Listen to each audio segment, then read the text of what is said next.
Lá em Provérbios, capítulo 1, verso 8, fala o seguinte: filho meu, ouve o ensino do seu pai, e não deixes as instruções da tua mãe, porque serão diadema da graça para a tua cabeça e colares para o teu pescoço. Irmãos, a palavra, eu não sei se você sabe, ele fala aqui do pai. Salomão, depois de Jesus, foi o homem mais sábio que passou na terra. Ele foi um líder extraordinário. As pessoas se curvavam diante dele, e aqui ele dá um conselho. Ele fala, ouve o ensino. O ensino aqui fala de disciplina. E ele fala, ouça as instruções da tua mãe. E aí ele fala que quando você faz isso, é como você adquirisse uma coroa, um colar, beleza. O seu caráter é aperfeiçoado. Instrução aqui fala de padrão, ensino. É interessante que entre o pai e a mãe, geralmente é a mãe que está ensinando lá os valores, os princípios, ensinando o filho a submeter a autoridade. Todas essas coisas, geralmente quem faz é a mãe. E eu não sei se você sabe, o rei Salomão, ele chegou num nível na sua liderança, que todo mundo se curvava perante ele quando chegava perto dele. Todos se curvavam. A palavra de Deus fala que tinha pessoas que vinham de muito distante, quilômetros de distância, só para receber conselhos do Salomão. Então a palavra de Deus fala que ele foi um dos maiores reis que passaram na face da terra, e foi um dos homens mais sábios que passaram na face da terra. Mas é interessante que, se você for ver isso, se você começar a estudar a Bíblia, você percebe que tudo isso não tinha a ver com uma habilidade natural, uma habilidade, pode até ser, mas tudo isso está mais arraizado na forma que ele tratava o pai e tratava a mãe. Eu gostaria que você abrisse a sua Bíblia em 1 Reis, 1 Reis, capítulo 2, verso 19.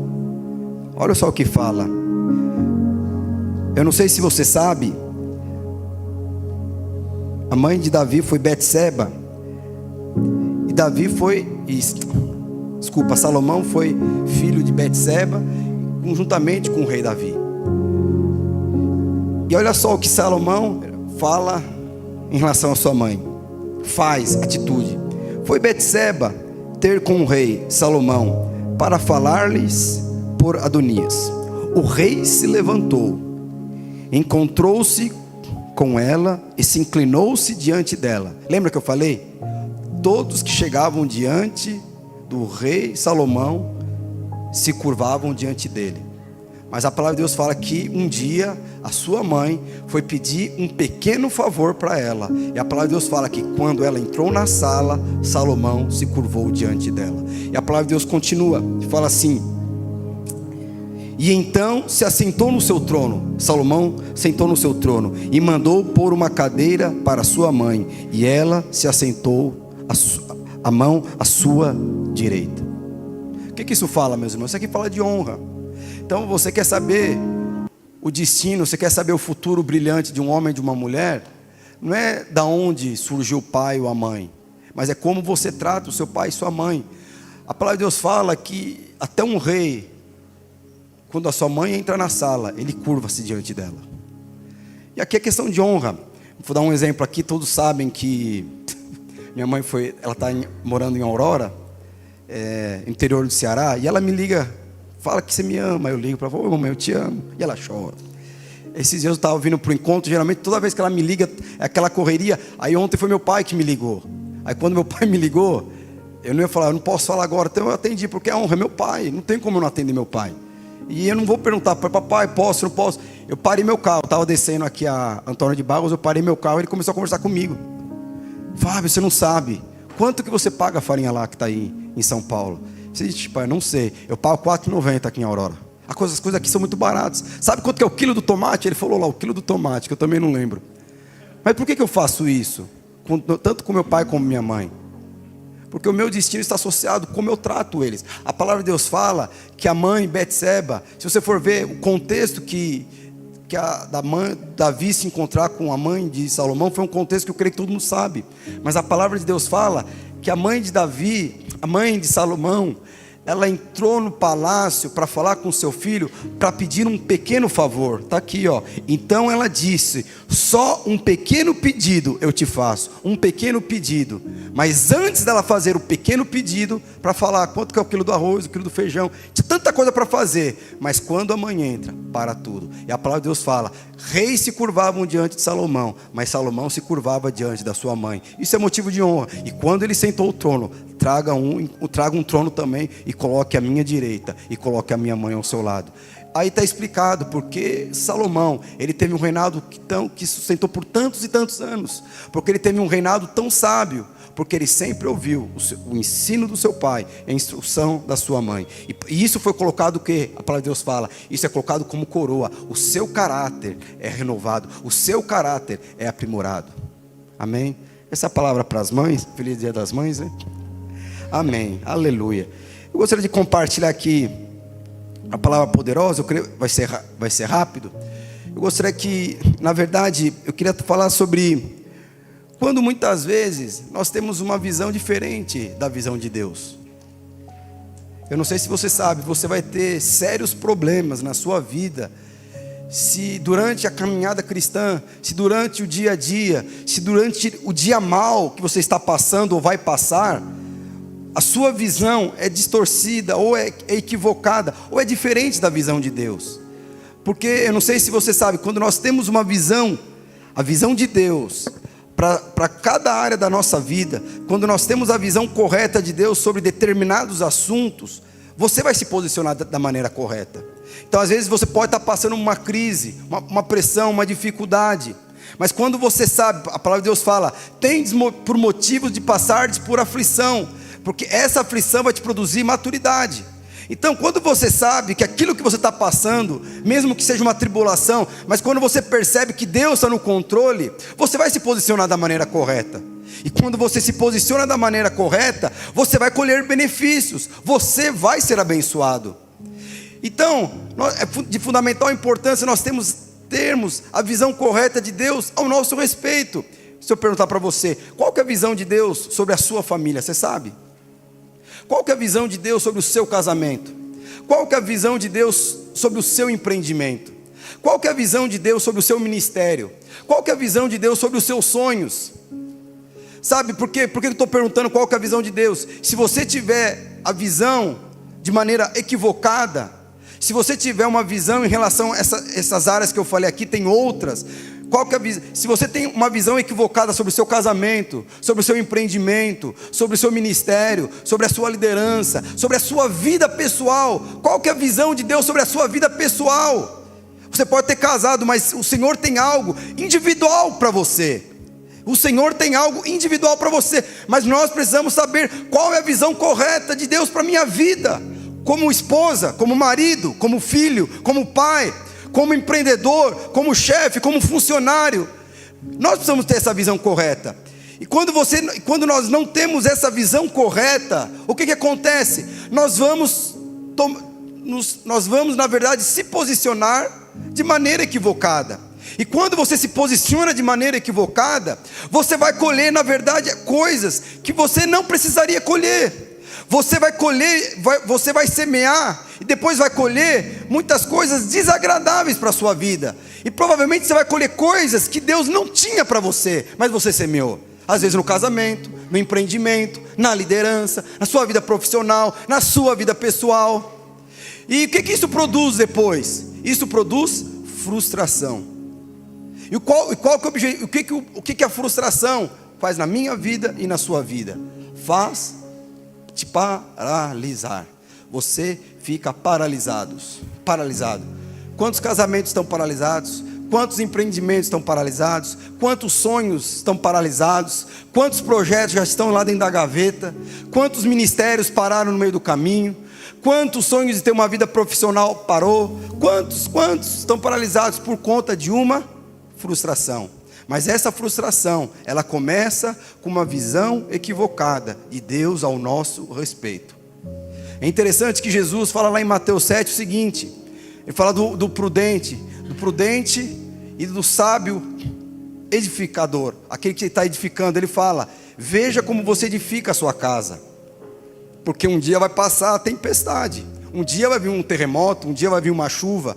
E aqueles que edificando a sua casa sobre materiais firmes, esses vão prevalecer. Mas aqueles que estiverem edificando a sua casa em areia, com certeza vão passar muita vergonha. O que Jesus está falando aqui? Que o dia mau é para todos. Não tem como nós vivermos nessa terra e não se nos frustrarmos. Não tem como. Mas o sábio e o prudente, ele tem sempre uma visão correta sobre aquilo que ele está passando. O prudente, ele sempre tem a visão de Deus sobre a crise, sobre a tempestade que ele está passando. Eu gostaria aqui de falar rapidamente sobre a vida de dois homens, 3 homens na verdade, sobre Elias, Moisés e Josué. Eu gostaria de falar, Elias era um homem de Deus. Eu gostaria que você abrisse sua Bíblia em 1 Reis 19, verso 9 e 10. Elias é um homem de Deus. É aquele homem que é só na Marvel que você vê acontecendo as coisas que ele fez. A palavra de Deus fala que ele era o tocha humana lá da Marvel. Não tinha o tocha humana? Ele mandava fogo descer do céu, descia fogo do céu. Ele era tempestade também. Alguém gostava eu não lembro qual era a personagem que mandava chuva lá. Ele mandava a chuva também. Ele era o The Flash também. Ele corria mais que os cavalos. Então você vê, ele era um homem de Deus. Mas até esse homem, um dia ele ficou frustrado.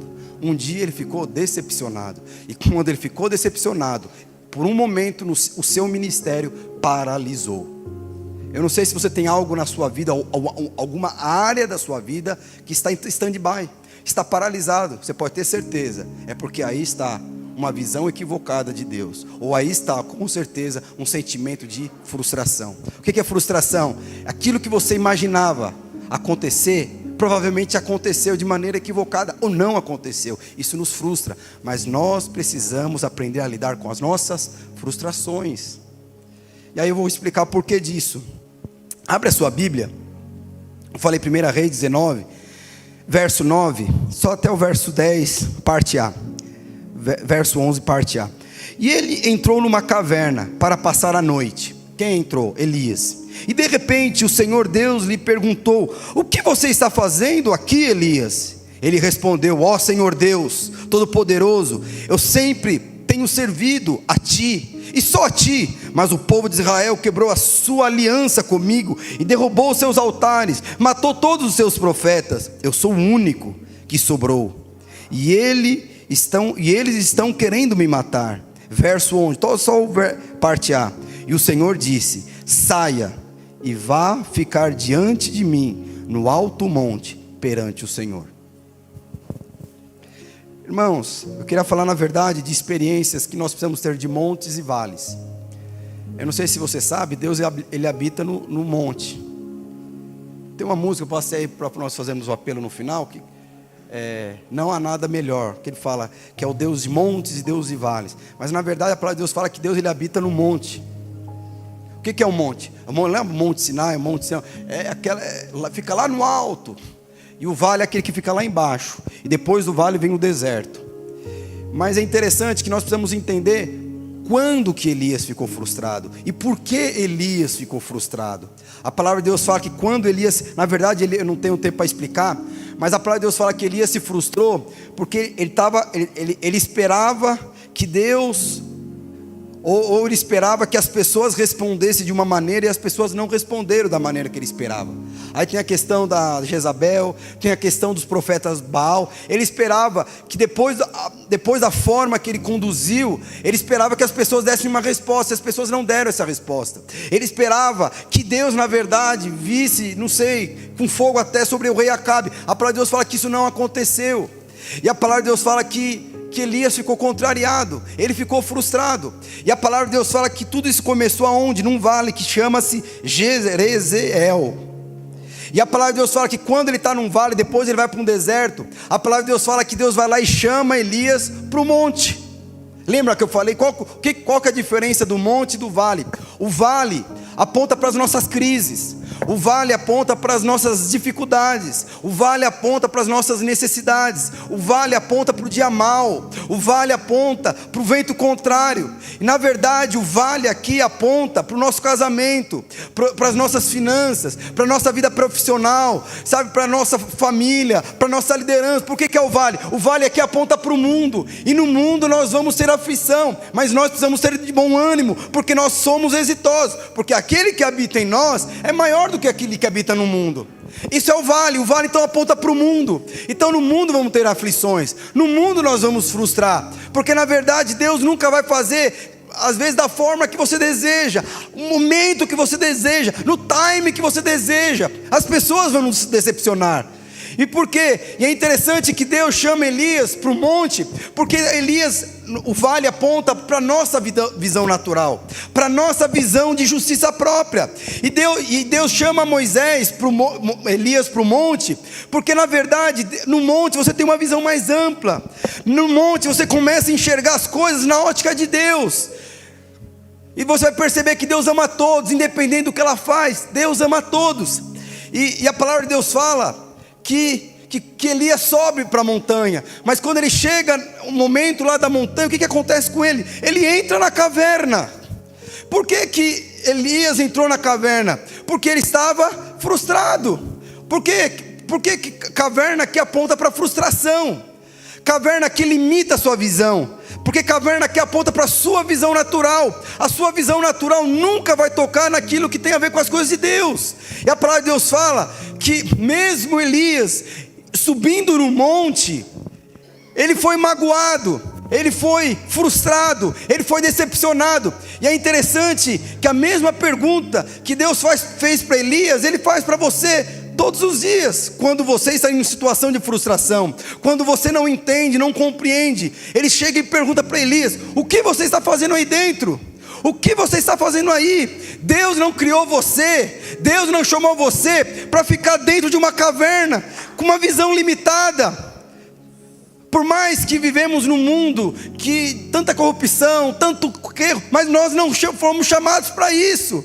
Você foi chamado para, na verdade, desfrutar da visão do reino. E é interessante que você vê Elias, ele chega diante de Deus com um argumento de mágoa, frustração, e ele fala: todos os profetas morreram, todos te abandonaram, eu fui o único que te servi. Então você vê que quando Elias vai falar com Deus ali, é aquela forma frustrada. Eu não sei se você já conversou com uma pessoa magoada, ressentida, equivocada, porque o pastor está falando que nós não devemos compartilhar as nossas decepções, frustrações ou mágoa para o Senhor. Sim, devemos fazer isso, mas uma coisa é quando você compartilha a sua decepção com Ele, outra coisa é quando você compartilha um coração frustrado. Porque quando você compartilha um coração frustrado, você sempre vai colocar a culpa em Deus, você sempre vai colocar a culpa em outras pessoas, você sempre vai colocar a culpa em terceiros. É meu marido, é meu chefe, é meu líder, é meu pastor, é o político, sempre vai colocar. Foi o que Elias fez. Todos os profetas morreram,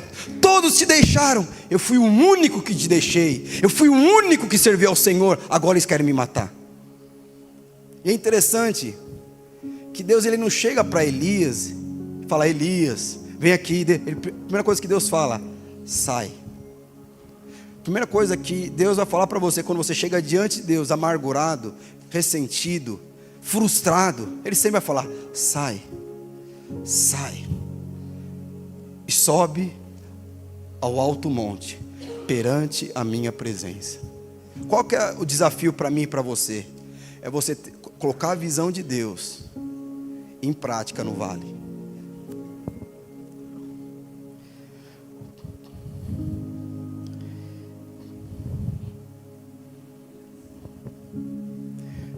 Por isso que entrar na presença do Senhor todas as manhãs é muito importante, para obtermos a visão correta. E quando você tem a visão correta, meus irmãos, nós vamos ter a posição correta. Mas mesmo, olha só, Elias estava no monte, mas dentro de uma caverna. Você pode estar frequentando a igreja há anos, indo numa célula há anos, orando todos os dias, mas se no seu coração a amargura, a frustração, você nunca, em outras palavras, você pode estar buscando a Deus dentro da sua caverna, mas Deus não habita numa caverna. E você só vai ouvir realmente aquilo que Deus tem para você. Você só vai começar a enxergar na mesma ótica, na mesma sintonia de Deus, quando você sair da caverna. O que é você sair da caverna? É você deixar de lado aquele equívoco, aquela frustração, aquela mágoa, aquela decepção. Eu poderia ter feito isso, mas não fiz. Meu marido fez aquilo, minha liderança fez isso, eu não sei. O político fez isso, me roubaram.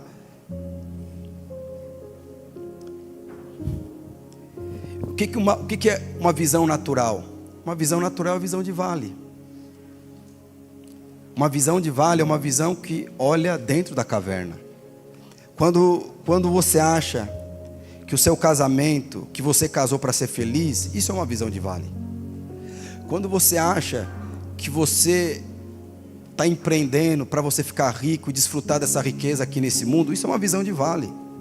Quando você acha que os seus filhos, você está criando os seus filhos para serem bons cidadãos, entrar nas melhores universidades aqui desse mundo, isso é uma visão de vale.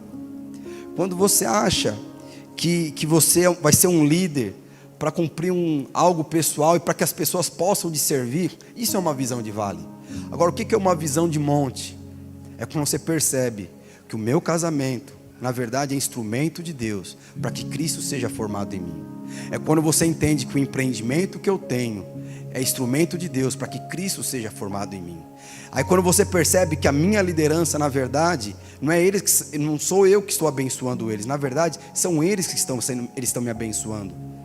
Porque na verdade a minha liderança é instrumento de Deus para que Cristo venha a ser formado em mim. E quando Cristo é formado em você, a sua visão muda, a sua ótica muda, não tem mais espaço para frustração, porque você sabe que tudo isso que você está passando, Deus está no controle.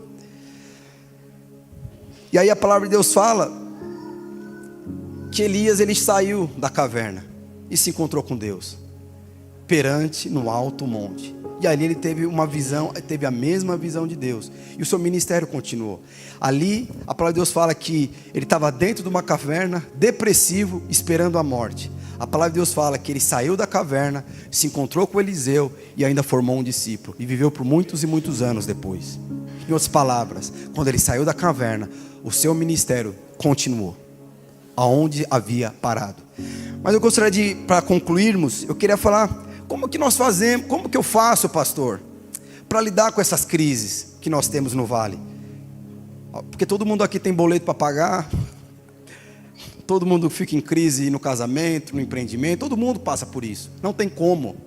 Mas você precisa saber lidar com isso, porque se você não sabe lidar com isso, você vai estar na água.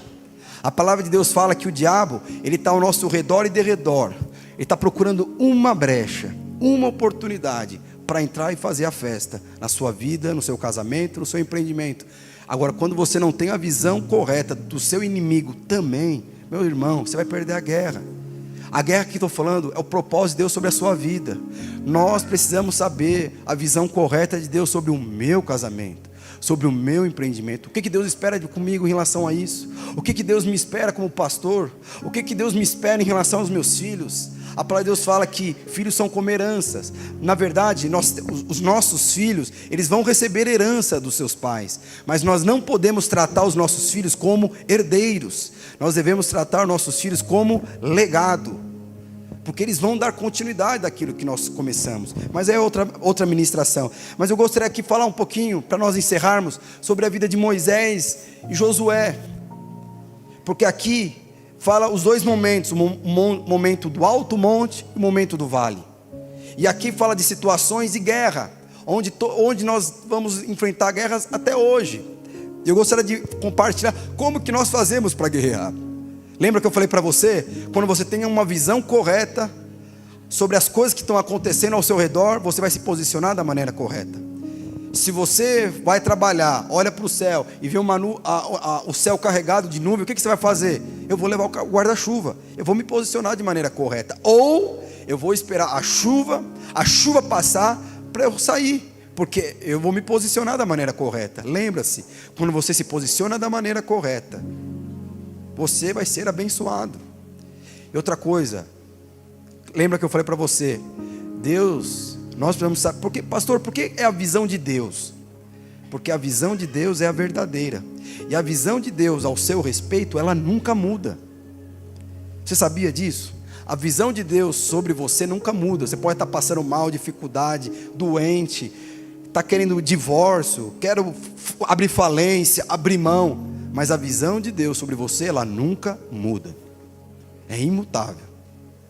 Eu gostaria de falar aqui, Êxodo capítulo 17, verso 8.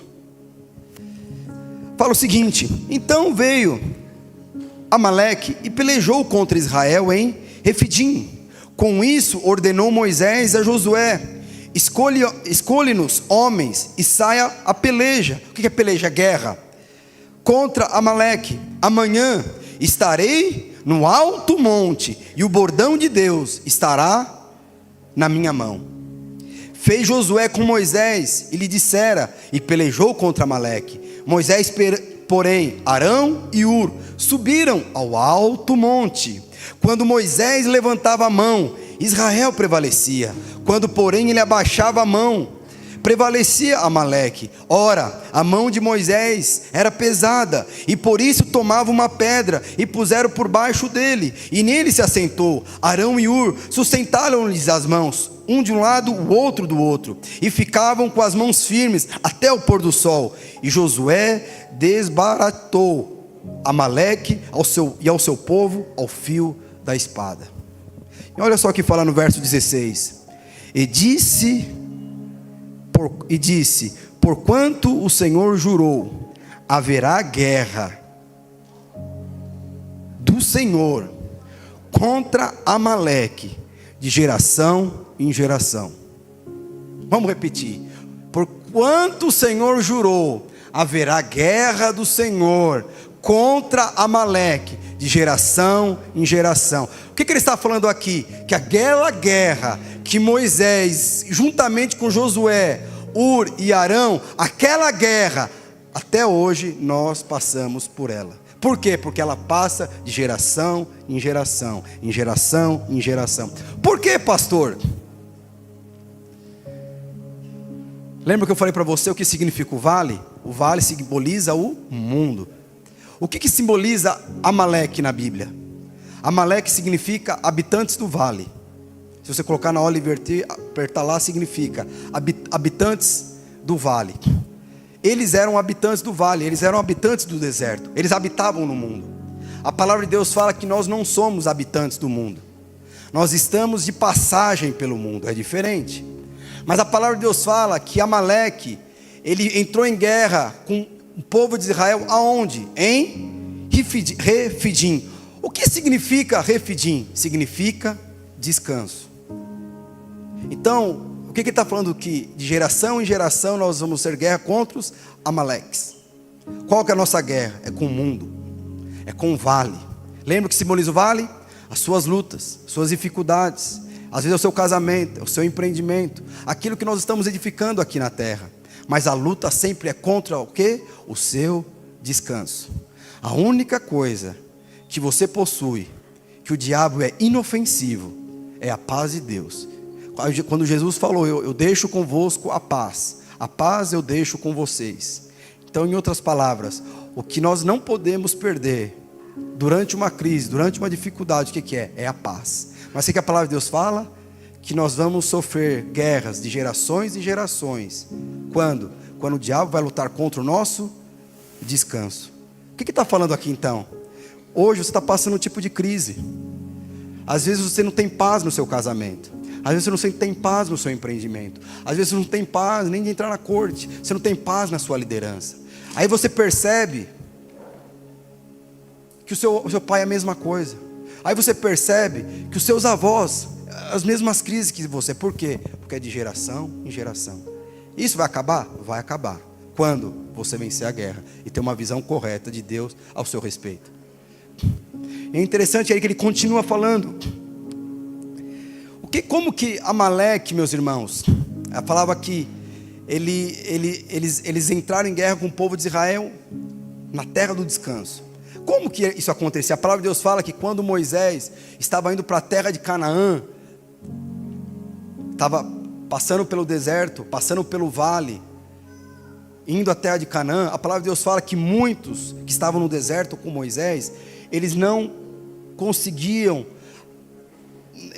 seguir na mesma pegada que Moisés, eles não conseguiam ir na mesma entoada que Moisés, eles não conseguiam andar no mesmo ritmo que Moisés, e por isso eles ficavam para trás. E esses que ficavam para trás eram aqueles que eram atacados pelos amaleques.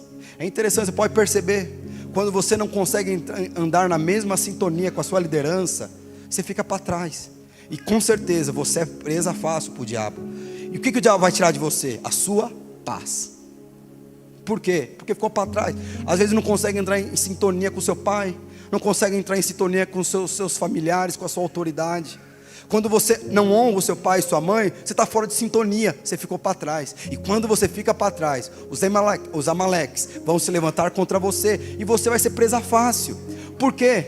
Por que aponta aqui o monte? O monte aqui aponta, para a vida de Deus. O monte aqui aponta para o fluir do Espírito Santo. O monte aqui aponta para a presença de Deus. O monte aqui aponta o tanque cheio.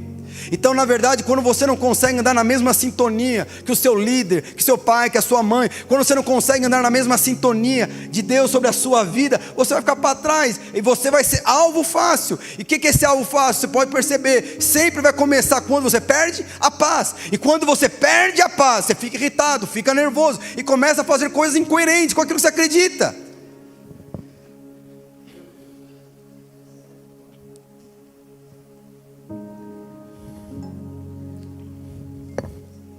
Mas é interessante que nós estamos aqui lendo no texto, pastor, mas como que... Porque a guerra naquele momento de Moisés ali, a guerra ali era com espada. Hoje a nossa guerra não é contra espada. Hoje a forma de Amaleque lutar contra nós é gerando dúvida. Não é o fio da espada, é gerando dúvida. E como que nós vencemos a guerra? Orando. E é interessante... Eu vou aqui honrar as mães. Geralmente o marido, ele acha que ele é mais importante que a esposa, porque está indo trabalhar 6 horas da manhã e está trazendo dinheiro. Não é isso? Sim ou não? Você que é homem? Não sei, pastor. Você que é mulher sabe. Às vezes a mulher fala, está menosprezando a esposa porque a esposa ficou em casa e o marido foi trabalhar para trazer dinheiro para casa. Mas é interessante que no contexto aqui você percebe que a guerra foi vencida. Não era porque Josué estava lá no dia a dia, no seu trabalho, no seu escritório, mas ele venceu porque a sua esposa estava orando por ele na sua casa. E é interessante que quem que precisava de ajuda, não era na batalha. A ajuda que Moisés precisava era onde? No alto monte. Então você percebe que você precisa de equipe, é para orar, não para trabalhar. Quando você entende isso, meus irmãos, isso é uma visão correta de Deus a nosso respeito. Então quando você faz, você valoriza quando a sua esposa fica em casa, trabalha em casa. Eu lembro eu falei hoje de manhã, a Eloá sempre conta esse testemunho. No primeiro ano do casamento passei uma crise muito grande financeira. E ela lembra, eu falei para você, quando a gente tem uma visão equivocada e fica dentro da caverna, a gente fica meio louco, sabe? Equivocado, fala besteira. E eu lembro que a Eloá falava, ela ficava passando as minhas camisetas para trabalhar, falando assim, o Senhor vai abençoar o meu marido. O que ela está fazendo? E eu realmente fui muito abençoado, eu fui muito próspero. Mas eu sei que a guerra, na verdade, não começou quando eu saí de casa às 6 horas da manhã. Quando a minha esposa começou a passar as minhas camisetas orando por mim. Faça isso para o seu marido. É que o homem geralmente é bocó, ele não entende isso. Mas um dia você vai chegar diante dele e falar assim, olha, tá aí. Você está achando que você que é o cara que está dando 5 mil reais, mas quero falar para você, tudo isso aconteceu porque alguém estava orando por você. E o que a palavra de Deus fala? Que quando parava de orar, perdia a guerra. Os amalequitas, o que acontecia com os amalequitas? Eles prevaleciam as palavras, você perdia a paz. Mas quando você se levantava em oração, o que acontecia? Você tinha paz. É isso ou não é, meus irmãos? É isso que a palavra de Deus está dizendo. Então valorize. Como que nós vencemos a guerra hoje? Orando. Tem muitas pessoas que às vezes vêm pedir direção para mim, e às vezes elas vêm pedir direção que o negócio já é irreversível. Eu vou fazer isso, eu não aguento mais, eu não sei o que eu faço, eu vou abrir falência, eu vou abrir mão da minha liderança. Eu falei, por que você não falou isso para mim no começo, meu irmão? Mas porque o senhor não tem experiência, pastor, nesse ramo. Eu falei assim, eu não tenho experiência nesse ramo, mas eu sou homem de Deus, eu posso orar por você, meu irmão. Pelo menos eu estava orando por você desde o começo. Eu ia trabalhar, Eloá não sabia nem o que eu fazia no Bradesco, mas ela orava por mim. Então nunca mais acha que você é mais homem, ou você é mais trabalhador, porque você está trazendo dinheiro para casa. Porque quem traz dinheiro para casa é aqueles que ficam no alto monte, intercedendo por você. Então valorize, tenha a visão correta de Deus ao seu respeito. Agora você vai valorizar sua esposa, né? Hoje tem, hoje a noite promete.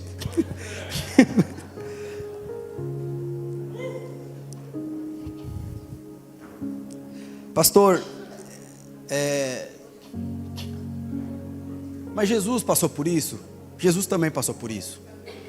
A palavra de Deus fala que Jesus, ele passou pelo vale, pelo deserto. E a palavra de Deus fala que ele passou exatamente o que Adão e Eva passou, o que eu e você passa. O que ele passou? O diabo querendo gerar dúvida. Mas sobre em que momento que o diabo queria gerar dúvida na vida de Jesus? Era sobre a sua visão. Porque a palavra de Deus fala que antes de Jesus entrar no deserto, veio o Espírito Santo e fala lá para Jesus: eis que você é meu filho amado, em quem tenho muito prazer. É interessante, tem pessoas que precisam de vários desertos para prevalecer sobre a guerra, mas Jesus ele só precisou de um deserto para prevalecer sobre os amalequitas. O que é geração em geração? Geração em geração é até que Cristo seja formado em você. Jesus ele só precisou de um deserto, porque ele tinha uma visão correta ao seu respeito. Eu sou filho amado, e eu sou motivo de muito prazer, independente do que eu faço. Então quando ele tinha essa visão correta, um deserto foi suficiente para ele vencer todas as suas batalhas. Quando você tem a visão correta a respeito da sua vida pessoal, do seu casamento, da sua família, você vai se posicionar da forma correta, e as coisas vão acontecer. O que é gerar dúvida aqui, meus irmãos? Quantas pessoas aqui são questão de dúvida, e o diabo ele sempre vai nos gerar dúvida, sempre vai trabalhar para gerar dúvida, no meu coração, no seu coração, uma dúvida. Às vezes você está lá no seu casamento, esse casamento não vai dar certo. Amaleque que está lutando contra você. Aí você aceita a visão do vale, a visão do mundo. O que o mundo fala? Vai buscar sua felicidade. Que negócio de casar o quê? Pelo amor de Deus. Busca você sua felicidade. Essa é a visão do mundo, essa é a visão do vale. Aí você está lá no seu empreendimento, está ruim seu empreendimento. Aí você fala: quer saber de uma coisa? Isso não é para mim não, eu vou abrir mão. E isso é uma dúvida. Você está liderando. Não, eu não dou conta de liderar não, eu não sou homem suficiente para liderar. É Amaleque que tirou a paz de você em relação ao seu casamento, seu empreendimento e a sua liderança. E você entrou na caverna, e você abafou o potencial de Deus na sua vida. Tudo isso por quê? Por conta de dúvida. Tudo isso por conta de uma frustração. Para nós encerrarmos,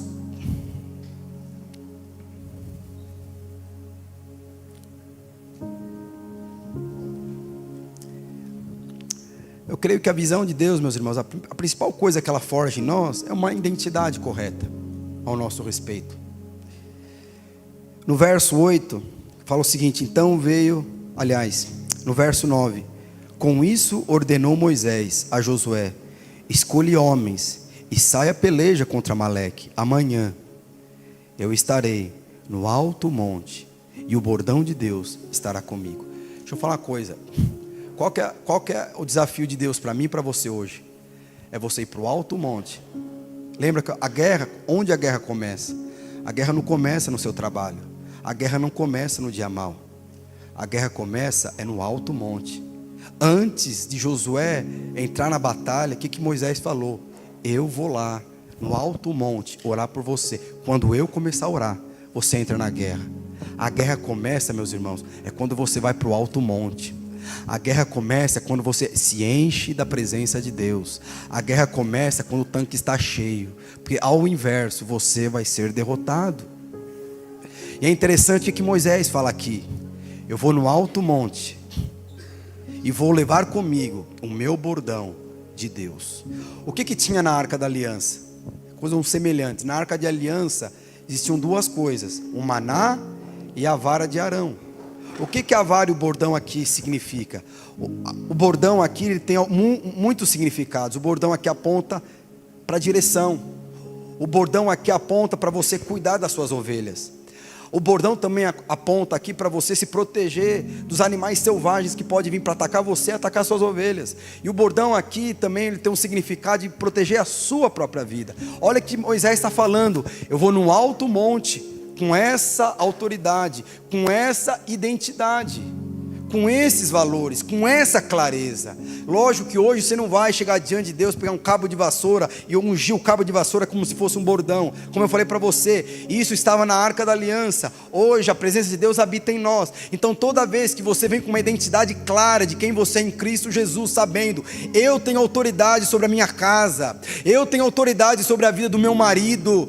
Hoje ele chegou mal, ele chegou depressivo, porque deu ruim lá nas negociações. Mas quando você chega com um bordão e sabendo quem você é em Cristo Jesus, você entra no seu quarto, você muda o ambiente da sua casa, porque a guerra começa quando você está cheio do Espírito Santo. Você está pensando em desistir, você está pensando em entrar em falência, você está pensando em entregar, mas a guerra começa quando você está cheio do Espírito. Quando você se enche do Espírito, você tem clareza, você sabe que na verdade é um ataque do diabo sobre a sua vida. Nessa hora você precisa da visão de Deus sobre isso, e quando você tem a visão de Deus sobre isso, vai entender. Aí vai chegar no momento de Moisés, uma hora você vai cansar, uma hora cansa, você fica orando sempre a mesma coisa. Eu sei que às vezes desanima você orar sempre pelas mesmas coisas, durante anos é a mesma guerra, durante anos é a mesma dificuldade. O que está faltando? Está faltando um Arão e um Hur, que esteja lá com você orando no alto monte. Você não está precisando de mais empregados, você não está precisando de mais liderados. O que você está precisando é de mais vida de Deus. Você está precisando de mais se encher do Espírito Santo. Então ande com pessoas que estão queimando, que estejam burburando, que estejam apaixonados. Você vai perceber que todos que estão abaixo de você serão afetados. E é interessante que uma pessoa frustrada, a frustração nunca afeta a si mesmo. A frustração sempre afeta as pessoas ao seu redor. Você já viu um casal frustrado? Às vezes o marido está frustrado com a esposa. O que acontece? Afeta o casamento, afeta a vida dos filhos, afeta a vida financeira, afeta o projeto que os dois têm. O cara lá, às vezes está frustrado com o trabalho. Eu não aguento mais, fico engolindo sapo, é injustiça demais. E porque está frustrado, ele pede demissão.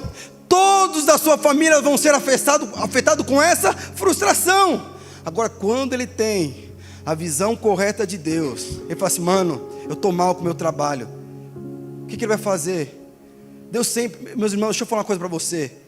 Nós sempre temos oportunidade de termos Hur e Arões ao nosso lado, para orar por nós. Às vezes você não tem fé, mas sempre vai ter um que vai estar para levantar o seu braço diante de Deus, falando: ore por mim. E ora, mas nunca permita ficar na caverna. Você nunca vai ter a visão de Deus dentro da caverna. Você não vai encontrar parceiros de oração dentro de uma caverna. Você pode estar muitos anos dentro da igreja, mas às vezes você está dentro da caverna. Por isso que a luta e a guerra sempre são as mesmas. Sai da caverna. Sabe, antes de pensar em pedir empréstimo, pedir divórcio, separação ou falência, abrir mão, procure pessoas que Deus colocou na sua vida, que são ministérios, que tem encargo pela sua vida, que ama a sua vida, e só fala assim: mano, hoje eu não consigo acreditar que Deus pode fazer isso na minha vida. Deus sempre vai fazer isso. Para encerrar, quer que o pessoal coloca aquele louvor que eu passei para você. Eu lembro que um momento lá, quando eu passava uma crise muito grande, não era no meu casamento, era uma crise na minha liderança e na minha vida financeira. E eu lembro, eu não conseguia acreditar que Deus ia mover na minha vida. Eu contei essa experiência 3 semanas atrás. Até que um dia o pastor me conhecia desde que eu era solteiro, eu já era casado. E esse pastor falou assim: Fábio, você quer que eu ore pelo quê? Eu falei: eu quero que ore por isso. Mas quando eu falei que eu quero que ore por isso, eu falei assim: pastor, eu não tenho nem mais fé que Deus pode mover nessa área na minha vida.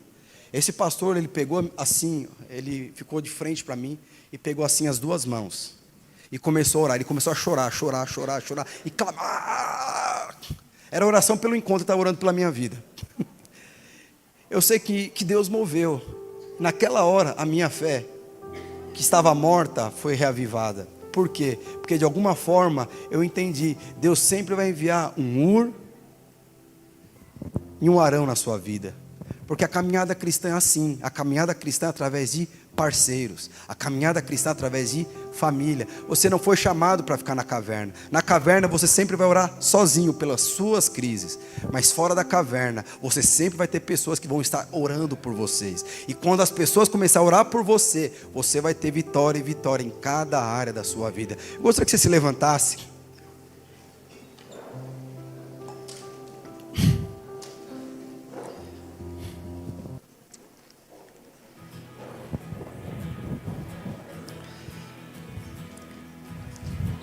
Quando que nós vencemos o vale? É com a visão do monte. Fortalecemos a nossa identidade. Por isso que domingo após domingo eu falo, ora, nós temos que orar toda manhã. Sabe, nós vencemos no vale quando nós reafirmamos a visão que Deus nos deu. Quando nós reafirmamos a palavra que Deus nos deu.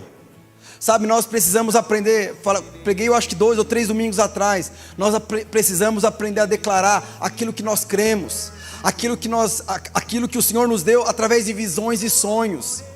Deixa eu falar uma coisa para você, tempestade nenhuma muda a visão de Deus ao seu respeito, crise nenhuma, frustração nenhuma vai paralisar a sua vida. Deixa eu te falar, casamento não tem poder de paralisar ninguém.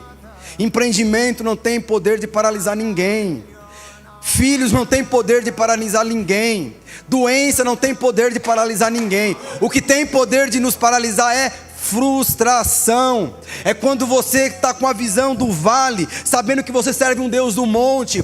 Hoje você vai subir no monte, vai pegar essa visão e vai colocar em prática aqui no vale. Nós estamos no mundo, mas nós temos que ser de bom ânimo, porque nós vencemos o mundo, porque aquele que habita em nós é maior do que aquele que habita no mundo.